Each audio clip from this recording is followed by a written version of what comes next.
My dog won't stop. My dog won't stop. But when Chaseray gives him the big Stetson,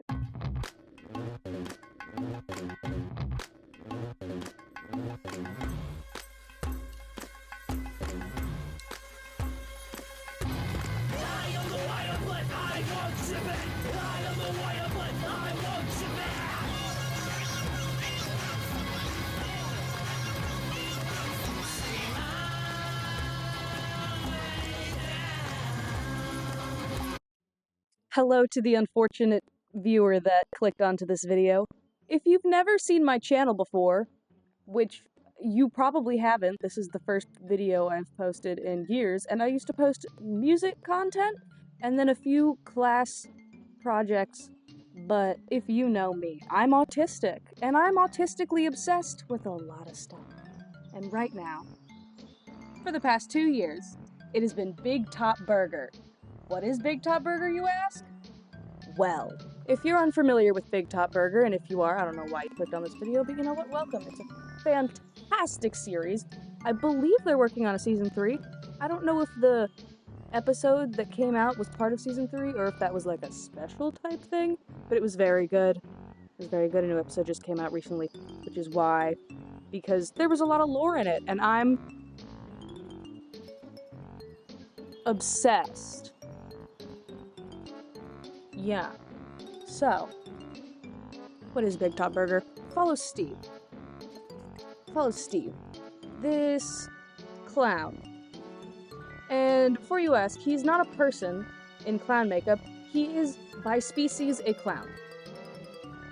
Yes. Now, I will be explaining this out of order with what the episodes tell you. But get over it. I don't know. Steve, he is a clown. By species. I don't know how to explain that. I don't need to explain that. He's a clown, right? Steve is from the clown planet. I don't know what the clown planet is called. I had printed out a picture of them, but it's very small. Little clown planet. You see how it's full of clown stuff? Clown planet. Now, Clown Planet was created, like 9 billion years ago? And this ever so many billion years ago, when the Clown Planet was, erected, when the Clown Planet was made, it was made by this really old guy who we don't get a name for. We don't get a name for a lot of people! Hello, I am editing. We do get a statue of him, though. Here it is. We don't get anything explained ever. But from what I've gathered, when this clown man created the Clown Planet, I don't know if he made the Clown Planet, but in my opinion, he made the Clown Planet, right? When he made this planet, he made it revolve around joy. And around moments of pure joy and laughter. And also wrote Cats the Musical.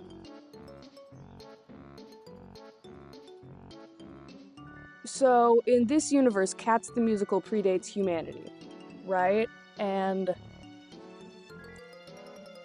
I've never personally seen Cats the Musical. I've also never seen the movie, which, don't think about the movie. When I'm talking, don't think about the movie. This has nothing to do with the movie. Don't think about the movie, alright? The musical? Now. So, I have a weird relationship with musicals where, like, I have a lot of respect for them. Yeah. But, like, also can objectively identify when they're stupid as hell. And while Cats is objectively stupid as hell, it also does have a good plot down there. Once again, I haven't seen Cats. My sister did, and she explained the lore to me. But, like, deep down beyond the cat costumes, Cats is a good musical, right? And Steve, let me see if I can, oh no. Now Steve, back when he was on Clown Planet, played Old Deuteronomy, who I can only assume is the main character. Haven't seen the musical. Won't see the musical. Scream. When he went to play Old Deuteronomy on opening night, he froze.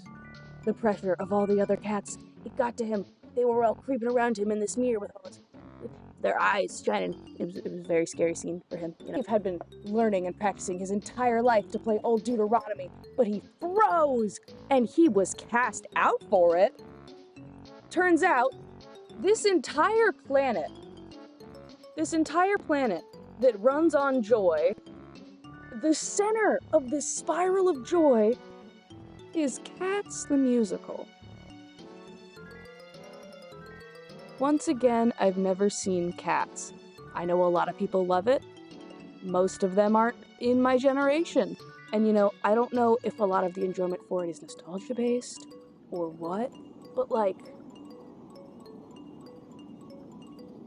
Cats?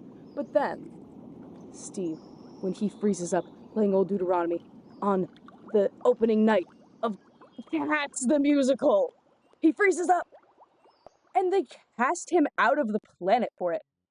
They shoot him out of a cannon for all to watch. For his mother to watch, for everyone in his family to watch, for the people that he had fought with in battles to watch him be cast out across the stars in a cannon. In a cannon. I don't know much about clown biology. They don't explain it. He survives this.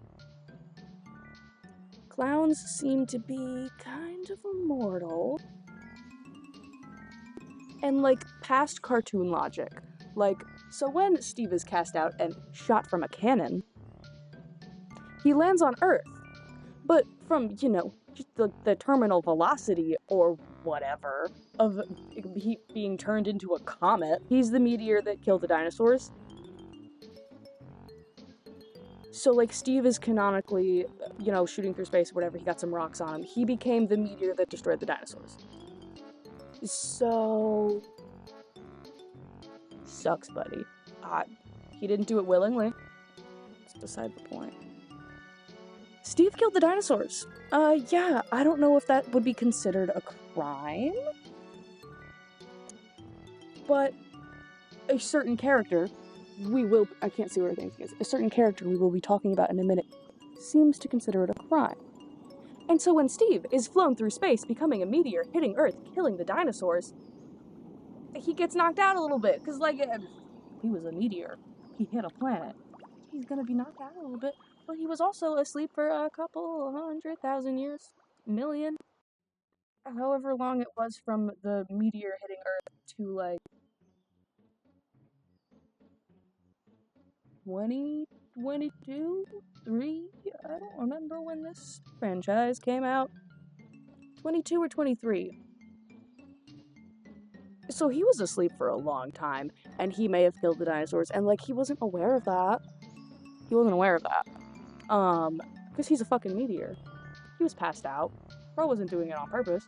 And so he becomes a meteor, and then he wakes up one day, and for some reason, starts a food truck. Okay. I mean, if your entire world spins around moments of joy. Stay with me here. Stay with me. Hold my hand. Hold my hand. Stay with me. Alright? If your entire world spins around moments of joy, therefore, your entire mission as a species kind of would be to bring moments of joy? Keep coming with me here. Come on, come on. That would, I suppose, in turn make his mission, now that he's found himself on this planet, you know, he's been cast out from his species, he can't go back. So I guess he starts a new life here, and I guess his mission is to bring joy to people through a food truck. But Steve's food truck is not a general experience food truck. Steve's food truck is themed. Now, a themed food truck, that's a moment of joy. That's a moment of joy. That's something that can make anybody happy. You driving down the street, and you see a burger truck that looks like a clown cart. That's fantastic. Alright, that's fantastic. And you know, clowns may be a little bit outdated. It's beside the point. In this food truck, he employs Billy, Penny, and Tim. He does not refer to anyone by their name, but Billy! And he says it like that. He calls Penny little boy, and then I think he also calls Tim little boy. Steve's a character and I love him. And through this food truck, you know, it's themed. This world seems to really like food trucks. It seems to be like a pivotal thing. Because I think season 2 mainly revolves around a food truck competition. Not a food truck competition, a food truck convention. At this convention, we see Zomburger, which is all these guys. Zomburger is owned by Cesare. This freaky little guy up here. He's a little freak and I love him. He's such a freak, and if you know What We Do in the Shadows, he kind of talks like Matthew Barry. Is it Matthew Barry or Perry? I always get it confused. I don't know. But he talks like Laszlo, you know, where he like accentuates the random vowels, and it's very pleasant to me. It stretches my brain in such a fantastic little way, right? But at this food truck competition, as well as on the way to this food truck competition, we see Cesare and the employees of Zomburger, Bigtop Burger's rival food truck, and Zomburger, if you couldn't guess by the name, is a spooky little Halloween-themed food truck. And Cesare's main thing, for the food truck at least, is bad food. Because he thinks people go there for the aesthetic, the vibes, which is very much part of it. But he thinks the worse the food is, like the more inedible this food is, the more aesthetic it would then be. I don't quite understand it. But he doesn't need to be explained. I'm moving the board. He doesn't need to be explained. It's okay. Also, this isn't like a corkboard or anything. This is just a painting that I flipped around that's on this weird like foam core material I got from my dad. Show the painting. It's a pretty cool painting. In the end of the first season to beginning of the second season, we meet Zomburger, the rival food truck, owned by Cesare. He and Steve have this weird sort of like thing going. I wouldn't necessarily say a sexual tension because I firmly believe Steve does not fuck. His species asexually reproduces. That's what it is. I firmly believe that Steve's species asexually reproduces. They do not have genitals. I believe this. I don't know this to be true, but I believe it to be true. Anyways, Cesare. I keep trying to gesture with the mic. I really need to attach this to something, but I couldn't figure out what. I used to be able to attach it to water bottles. I don't drink water. I don't drink water. So I need to figure out what to attach it to. But anyways, Cesare, the owner of Zomburger, the rival food truck, he employs Doctor. His name's actually Alan. Francis. That's her actual name. And Conrad. They all have little costumes, right? Because it's like Halloween themed, right? They have little costumes. They're all just clowns over here. They all just got clown makeup. The picture of Tim I have, he doesn't have clown makeup. But they all wear clown makeup for their gigs. For Zomburger. For the Zomba Burger. The Cesare. He also just looks like that, much like Steve. But the doctor, he doesn't look like that. His name's Alan. He's dressed as a doctor zombie. If you couldn't tell by his name. Francis is dressed as an art student zombie. And then Conrad, who mans the cannon. That's specifically his job. He mans the cannon. Zomburger has a cannon. Also, actively, frequently, tries to kill Steve and the rest of Bigtop Burger. They think it's just kind of part of the bit. They also think it's kind of just part of the bit. They know it's not part of the bit, but they don't tell that to anyone else. So those two, well, Steve's not trying to kill anyone. Steve's just trying to chill. But Cesare is actively trying to kill Steve violently. Remember the cannon.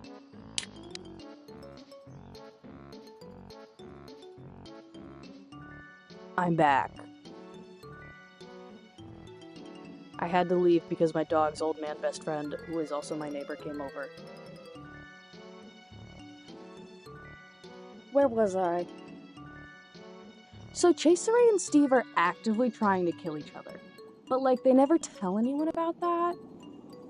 It's a little homoerotic, but once again, Steve does not fuck, right? And so, in season 2, there's 2 seasons. all the episodes are probably like 11 minutes? It takes like 2 hours to watch the whole thing. It's a really good show. You can watch the whole thing in one sitting. I've done it several times. Bigtop Burger, Zomburger, they meet outside of the food truck convention. But so when they meet, they go, ah ha ha, ah ha ha. But then all of the, like, employees are just kind of like, hey, so why are we trying to kill each other? Because Chaseray's, like, also freaking out because it's his first time at a food truck convention, which also, this is what leads me to believe food trucks are a big thing in this world, because he's super nervous about it. And also, there seems to be a lot of food trucks at this convention. Most of them don't seem to be selling food. There's one that has guitars. But there's like, this is like a convention, like proper, like it's outside, but it's like a proper convention. Like they're going to panels and shit about food trucks. It seems to be a big thing here. Because he's super nervous and he's like, I'm a convention version around here, I don't know what I'm doing. I'm pretty sure he says that. Because Chaseray makes a comment later in the show that says like he was on Earth looking for Steve for about a year. So I think that's about how long he's had his food truck. Steve, we're gonna get to that in the conspiracy section, right? So Chaseray's only been chasing him for about a year. And so they meet at this food truck convention and they're like, aha, aha. But then they're like, wait, let's just chill. This is like common ground. This is like common ground, you know? And Chaseray and Steve are all like, But then all these guys, they're getting along super, super well. They're talking about their jobs. They're revealing that these are costumes. They're revealing that these are costumes, because that was never actually said. And then they make comments about how they've never seen Steve without the clown makeup on. That's because he's a clown, baby. By blood, he is a biological, physical clown. Baby, he was born that way. And so these guys are talking about their little costumes. And then Chaseray's like, stop. You're gonna get me caught. People are gonna realize if you guys don't look just as weird as I do, then I'm gonna stick out like a sore thumb. And he's like freaking out about it because I love him. He's so dramatic. I love him. He's the goofiest little goofball. I love him. And he's like freaking out about it. And then he makes allusions to himself being a zombie. Then at this convention, when they're all looking around at these booths, they're going to different seminars on stuff. There's also this weird food truck person mascot suit that made me very uncomfortable to look at. I don't know why. I love mascot horror. He freaked me out though. I hit the computer. He freaked me out though. I don't know why. While they're there, Chaseray keeps giving Steve these little presents. And Steve's just like, why? Why? Because, you know, they're enemies. They're trying to kill each other. Chaseray's been trying to kill him. And then the employees are like, oh, he's finally trying to make amends, Steve. You gotta take it. You gotta take it. And they're really pressuring my little baby boy Steve into the things that he doesn't want to do. First, Chaseray gives him a little lunchbox. And he's like, what? Chaseray's like, to store your burgers. Of course, every burger salesman knows this, for your burgers. And Steve's like, yes, I burger salesman, I know, yes. But then later, much, much later, he gives him a backpack. And Steve's like, but I already have the lunchbox. And Chaser's like, for your burgers, to carry your burgers for more burgers. A burger man can never have too much burger storage, you know that. And Steve's just like, I burger man, I know this. Everyone else is like cheering him on, like, oh, Steve, that's a really nice backpack. That's a really nice lunchbox. Like, you should be so glad you're getting that. But Steve, he knows something's wrong. He's being weighed down by more weight than just burgers, because he is a burger salesman. He knows what they feel like, and this backpack and this lunchbox are way too heavy for burgers. And then Chaseray gives him the big Stetson.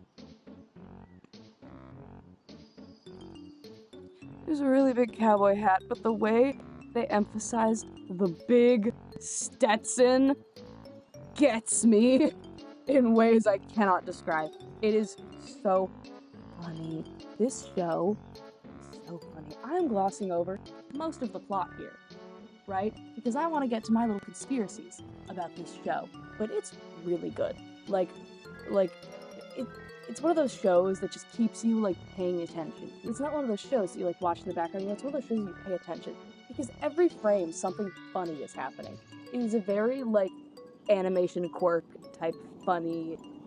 My dog won't stop. My dog won't stop. But when Chaser gives him the big Stetson, he can't even move. He's stuck. He's literally falling into the ground. He's so heavy. And Chaseray's like, I finally got you. And he pulls out this giant hammer from this little tube thingy in a really cool sequence that I highly advise you to go watch. Go watch it right now. Do it. Do it now. And he hits him with this big old hammer. And then Steve is transported to hell? Huh? That's the end of season 1. Boopity boop bop. I meant to say season 2, but I'm gonna keep that in because I personally think it's funny. I don't care, right? But that's not the end of the content. Because I must explain further, right? This is my little conspiracy theory section of the video, right? Because while that may be all of the content we get surrounding the show, a brief synopsis of it, anyways. You know, not going over, like, the more one-off plots from, like, the first season and some of the other episodes. This is my dog. Her name is Pickles. Okay, say hi. Say hi, Pickles. She's a little bastard, and I love her.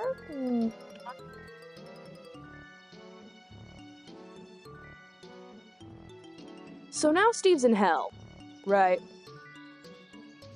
But who else is in hell with him?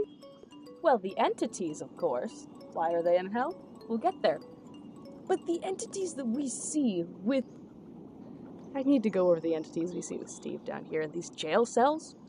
Weirdly enough, they're like sort of rocky jail cells. Odd.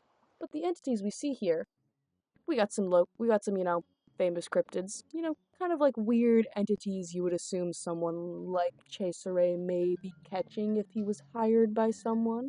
We'll get there. But we got Mothman. Alright. We got Dracula. Sure. Bigfoot. Flatwoods. I don't know who that is. And then Santa. Okay. The Roswell alien. Alright. And then my personal favorite, D.B. Cooper. And that's why the FBI couldn't find him. Chaseray got him first. Chaseray got him first, that's why the FBI couldn't find him. This one is my favorite. I don't know why, but D.B. Cooper being there in a hell jail cell instead of being in federal prison is my favorite part. Because that's such a funny thing to add. Because, like, Mothman, Dracula, Bigfoots, the Roswell alien, those are funny. Those make sense. Santa, that's funny. That makes sense. D.B. Cooper, that's hilarious. That's hilarious. Worthy kids, I love you. Pause for a second. I would like to talk about the creator of this show, Worthy Kids. Dude, I love your content so much. I love your shows. I love your music. Everything you make. Phenomenal. Phenomenal. Well, you should go listen to this guy's music. He makes really good music. Specifically, the Shrek fan album that's been posted to their YouTube channel since like 2016 is really good. I unironically listen to that thing all the time because it's really good, okay? It's really good. That little moment over. I watch a lot of weird stuff on the internet. I have a lot of weird interests, as you can tell with my conspiracy board. But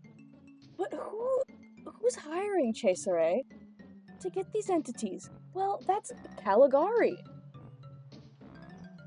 Who was that? I don't actually know, right? So Caligari's like Emporium or whatever. It's like a movie or something. I don't know. I don't care. In my opinion, in my humble opinion, whereas I have almost no facts whatsoever, this guy, he's sort of like made out of hands. He's kind of like man out of hands with a top hat, and then he's got this glowing blue like thing in the center. I think that he is some sort of entity, much like the great clown of which there was a statue on Clown Planet that created Cats the Musical. I think he is much the same, an entity that creates mystery, right? Because all of these things, no one can find them. No one can prove that they're real, but no one can prove they aren't real, right? I think that this man perpetrates mystery for some reason, the same way the clowns perpetrate joy. You know? He runs on mystery, they run on joy. Parallels. I could be going nowhere, I could be going everywhere with this. Who knows? Now, the secretary of this Caligari is LDG. I don't know what that stands for. I don't know if it was ever said. I specifically love them. Tumblr loves them a little bit too much. I'm so sorry. For the longest time, for some reason, because like they're in a bunch of the outros, I for some reason thought that they were like the self-insert drawing of like the creator. I don't know why. Listen, I don't know why I thought this. I think because I thought that they had similar hair. I don't know where I got that from. Genuinely, I'd be making shit up. I don't know, man. Right? So LDG, the secretary to Caligari, they're the one that gives Cesare all the little assignments and instructions and does the paperwork for all these entities that presumably have been captured by Cesare specifically. So Caligari employs LDG. I always want to say LDJ or RDJ for some reason. I don't know why. But LDG, they're the secretary to Caligari. They're giving all the assignments to Cesare. Cesare is what is referred to as a watcher. Would this be the infamous The Watcher from like urban lore? I don't know. That's a little connection I noticed when I was maybe smoking the pot and watching the video. Doesn't matter. But Caligari, he employs Cesare, and he was supposed to only be employed for 1,000 years. That's a lot of years. So Cesare has presumably been in this form for like 1,000 years? We learned this right at the end of season 2. But Venenzia, a new episode to come out, which I hope is the start of season 3, but I don't know, it could just be a little special because it's Cesare lore, and we had a special with Steve lore at the end of season 1, so it could just be like that for Cesare, I don't know. In this Cesare lore video, called Venenzia, we learn that Cesare, I'm just gonna flip him, used to be human. You can hardly see him. I'll put him on screen. He looked real goofy. Listen, it's like the 11th century Italy. They all look that goofy, right?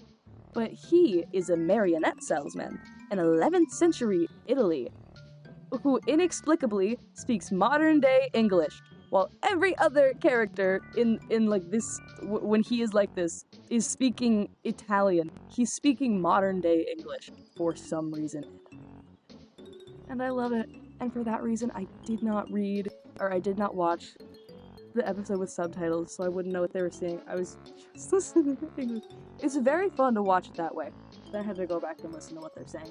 And turns out, Cesare, when he was a human, and his lonely little marionette stand, which, by the way, you could tell wasn't doing good, Geppetto, marionette salesman, an entrepreneur, and big tough guy, instead of being the warmly little... I keep moving him. But Geppetto, instead of being the warm, nice old man that makes Pinocchio, he's a business shark. He puts a hit on Cesare to get rid of his poor little marionette stand, to wipe out any opportunity of competition in his marionette businesses, because Geppetto's store is all big and glamorous, and Cesare only has this tiny little perk. And so he puts a hit out to kill him to this guy called Garzone. Kill him?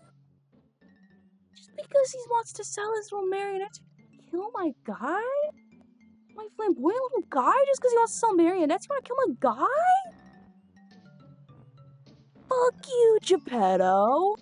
I hope you're in super hell too.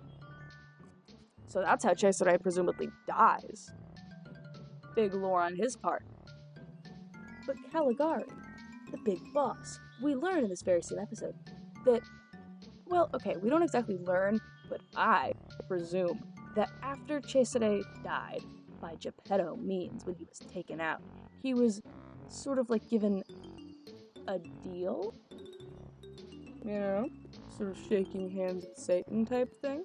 He was given a deal that he would be a watcher for 1,000 years for Caligari, and he would catch all these weird things to perpetrate mystery, and after 1,000 years he would be let go, presumably keeping all of the like immortality and abilities that he can, he would just like die or whatever. That's what I assume happened, because after, I'm gonna put him down now. Flashing back to the future, after this Cesare catches Steve, he goes, my 1,000 years is up, baby, and he marches on into Caligari. I'm having a stroke. He marches into Caligari's office, and he's like, my 1,000 years is up. Let me out. And Caligari's like, what? Let you out? Never. I actually just decided you're gonna work for me another 1,000 years. And Chaser is just kind of like, what? Okay. Because he seems very scared of Caligari, right? And this guy's not scared of nothing, but he's terrified of this guy, right? He wasn't even scared of Garzone or Geppetto. He was just like, but he's scared of Caligari, which means that this man must have very big power. Very big power. And Chaser is just kind of like, And so he goes to LDG, and he's like, what do the other watchers serve for? And she's like, why don't you ask them yourselves? And then she opens up all these little things behind her, and there's just like case after case of watchers being like, I have been in service many years, but I will be free soon. Thousands of them, and they all look ancient and decrepit, and like they look like Cesare, but like billions of years older and like decrepit and like turning to dust. And he's just kind of like, okay, what? What? And right now that's kind of all of the information we have. That's where the episode ends. But now I'm gonna theorize a bit more, because there was a music video type thing kind of released about Steve, where he does look very different, but I'm gonna go ahead and chalk that up to artistic interpretation. Okay. I'm gonna hold your hand when I tell you this. In this music video, he does look like a Tumblr sexy man. Like, he is drawn, like, he has like a muscular body. Like, he looks like a Call of Duty clown, essentially, right? And like, hey, worthy kids, why'd you do that? Hey, why'd you make him look like that? Because I've seen Tumblr. I'm on Tumblr actively for this fandom, and I wish you didn't do that. Because now I have to look at people's fan art of it.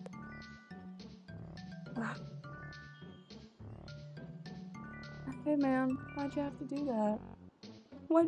It's a very good music. Like, besides that, it's a very good video. I highly suggest you go watch all of this. But why'd you have to draw him sexy? Why'd you do that? Right? In this video, we learn that Steve was at some unspecified point part of this sort of like SWAT team that went to like rescue this person, and it was really cool, like action sequence type thing, right? But what I learned from this was like Steve has like deep emotions and also presumably military grade fighting skills. Okay. What? Why didn't he use those against Cesare? Why?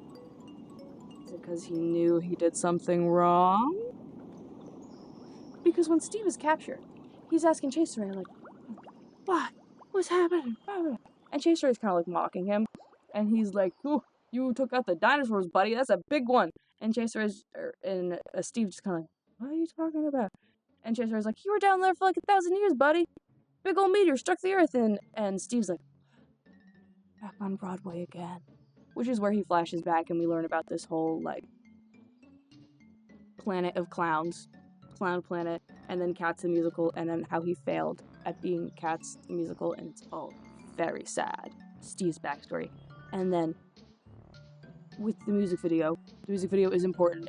I'm not just complaining, the music video is important, because right before he gets shot out into that cannon, he looks into the audience, he makes eye contact with what I'm assuming is his friend that he fought in battle with. And then Mac attacked him, he's just like, very emotional moment. Steve, why do you have emotions? That makes me sad. Steve, you shouldn't be feeling pain. No, never. No, never. Don't feel pain. You're my little guy. He's my little guy. You know? I wanna put him in my hamster's cage. I wanna put him in my hamster cage. And he's like, seems fit on the wheel, you know? Now here's going on to, like, more of my batshit theories, right? So going back to Steve and his Bigtop burger food truck. If you are a weird little nerdy kid like me who has very old parents, I don't say that to be mean, I am genuine. My dad is 63 and I am 19. Those are old parents. Don't even start comparing in the comments. I don't care. Right? One of my all-time favorite movies is Killer Clowns from Outer Space. Now you may be asking, what does this have to do with Bigtop Burger? Everything! Because Bigtop Burger, this food truck, I'm probably bopping too loud. This food truck is named after the restaurant in the movie Killer Clowns from Outer Space. In the movie Killer Clowns from Outer Space, we see a restaurant where the clowns go and attack, and it is called Bigtop Burger. It is a burger restaurant where all the employees are dressed like clowns, and it's clown burger themed. Is that not the same clown burger theme of Bigtop Burger's food truck? Do you think maybe this food truck has existed for more than a year? This is when I take a movie made in the 80s and connect it to a show made in like 2022 to 3. This is when I connect an 80s movie to an animated show on YouTube, right? So I believe the reason that Cesare is going after Steve is because of a legend that Steve accidentally created, sort of like an urban legend, right? Because the rest of the entities that are being gathered in Caligari's little, thingy, they're other urban legend type creatures. D.B. Cooper, arguably, yeah, an urban legend, because people be giving him like superpowers and shit in their little conspiracies. Me too. Like, yeah, I'd be doing that too, right? I would argue that these are all urban legends, and Steve himself may have become an urban legend. I believe, in this universe, Killer Clowns from Outer Space, the movie, is based on a true story. It is based on when Steve woke up, maybe sometime before the 80s for it to turn enough into an urban legend, and I don't think Steve killed anybody. I don't think Steve killed nobody. I think he opened a burger joint. I think Steve opened a burger joint. And one night, someone got a little suspicious. And they were like, hey, Steve, I've never seen you without the little costume you got going on there. Yeah, I'm a little curious. You got that little costume. I've never seen you without that. And then they get a little more suspicious. And then the town gets really suspicious. Right? And then the legend grows and grows. And then Steve's like, I gotta get out of here. And so he makes a little food truck and he gets out of there. But I believe that the legend that Steve created by opening up his little burger joint in that small town snowballed into the urban legend they created, Killer Clowns from Outer Space, the movie. And I think that somewhere along the way, it was the 80s, it was the prime time of slashers. Yeah, they put a little gore into it. They embellished the story a little to a lot of it, to the point where when Cesare heard wind of it, he thought that Steve had committed these atrocities genuinely. Because when talking about these urban legends, none of these actually... Okay, well, most of these entities don't hurt people.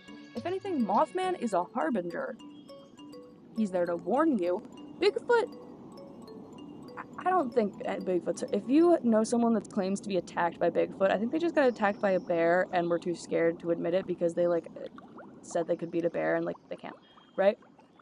Santa, objectively, is a good guy. Like, he sees you when you're sleeping, he knows when you're awake, yes. However, I believe this is because he works with the Sandman and can see when you're sleeping because he knows because he works through the sand, right? That's so beside the point. Santa's objectively a nice guy. He never did nothing wrong. Roswell Alien, I also don't think did anything wrong. I think Caligari just likes the mystery. But I don't think Cesare knows that. I think Caligari is likely telling him that these entities are bad, that they are causing that Mothman is causing this calamity that well, Dracula's just a bad guy. Flatwoods, I don't know anything about them. I don't know nothing. But like you said, Bigfoot's attacking people, Santa's a stalker, DB Cooper did rob a bank, that did happen. Or steal a plane, or whatever he did, I don't know. I haven't watched Wendigoon's video on that in a hot minute. But I believe that Caligari is telling Cesare that these are in fact dangerous people, which is why he's going after Steve the Clown. When, let's be so real, Steve's never done anything wrong. The worst thing he's done was hit a jewel and it did horrible things to his mind and body. And I don't think that's his fault. That being said, Cesare is starting to notice the cracks in the story that he's been told. Steve never fought back. I doubt Santa fought back, or Bigfoot, or Mothman, or the Roswell Alien. DB Cooper was probably just like, what you doing? Huh? You know? I think Cesare is starting to see the cracks in this organization. He's starting to wonder, am I doing the right thing? Do I want to do the right thing? Is what I'm doing not what I want to do? Blah, blah, blah, blah, blah, blah, blah, blah, blah, blah. But yada, yada, yada. Emotions, thematic parallel, blah, blah, blah, blah, blah. I think next season, season 3, Cesare is gonna break Steve out of prison. They're gonna come back with these guys. And they're gonna do something about Mr. Caligari here. They're gonna figure his deal out. And I think, much like the Wizard of Oz, there will be a smaller entity behind Mr. Caligari. Because in the Clown Planet, as much as it revolves around joy, it is not a singular entity, right? It is a group working towards a cause, a species, in their case, working towards a cause. I think Caligari could be something of the sort, where it could be a group of people working towards this cause, you know, this sort of creation of mystery, or it could just be one freaking guy behind there controlling it and being a dick to my guy Cesare. You know, I don't know what's gonna happen. Anything could happen. But overall, I think that this show is amazing. I think it is phenomenal. Worthy kids, I love you. Platonically. I think your music is phenomenal. I would also like to add, the person that animates this does all the music for it, and it's really good, and it has like different outros and intros, and like in a couple, I said like there's like a music video one, I think there's a few music video ones. It's really good. You should all go watch it. I think I mentioned this earlier, I don't know if I did, but it only takes like 2 hours to watch the whole thing. It's a short little YouTube series. I have in fact forced most of my friends to watch it, but it's very good. You should go watch it. Please, it's really good. That being said, if you watched this whole video, thank you. I have a deep urge in me to make video essays. I don't know if it's just because I consume so many video essays that I'm just like, I could talk about a single topic for an extended period of time. Sure, I do it all the time. So instead, I did it a lot to you. I did it to you about this. I don't know how long this video is going to take to post or if it's ever going to post. But thank you for listening to my autistic ramblings.